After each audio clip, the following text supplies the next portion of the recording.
I want to tell you about a musician named Clara who lived in Lyon. In 2027, she minted a token.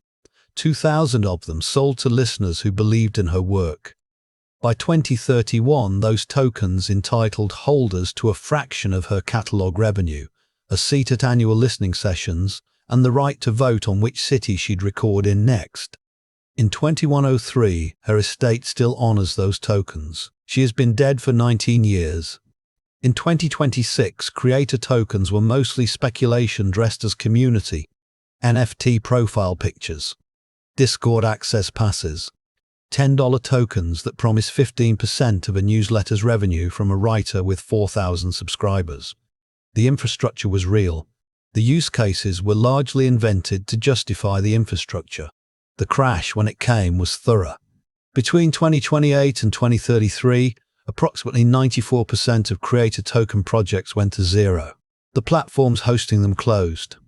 The smart contracts still existed on-chain, you could look them up, but the communities they promised to anchor had dispersed. The tokens were technically valid and functionally worthless. That distinction mattered to almost no one. What survived had three things in common: real utility, genuine community, and a creator who treated the token as a long-term obligation rather than a fundraising mechanism. The distinction sounds obvious from here.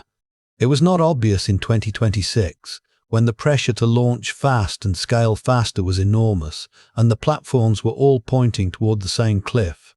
The survivors also shared an infrastructure characteristic. They had migrated away from the largest platforms before the regulatory crackdowns of 2029 and 2034. Not out of foresight necessarily, some were just contrarians.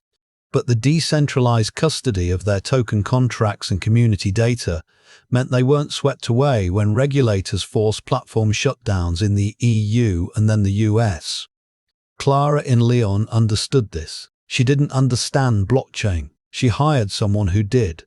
What she understood was that she was making an agreement with people who trusted her, and that the mechanism enforcing that agreement needed to outlast her ability to manage it personally. That's not a technical insight, that's a moral one.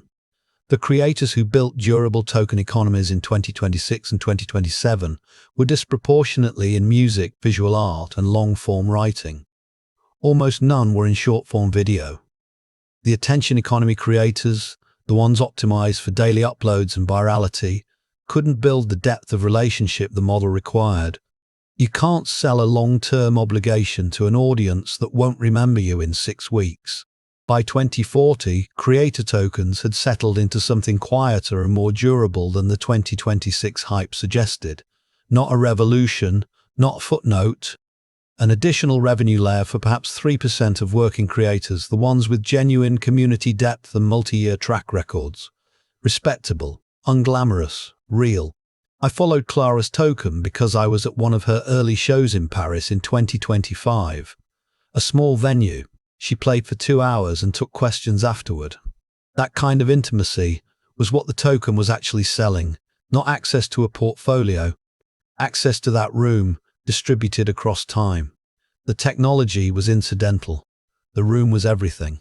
Clara's estate distributed the final revenue share to her token holders in 2097. 14 people claimed it. The amounts were small. They claimed it anyway, I think because the act of claiming was the last connection to something they'd been part of. That's what the ones that survived were really selling. Not equity, belonging. The ones that understood that early built things that lasted.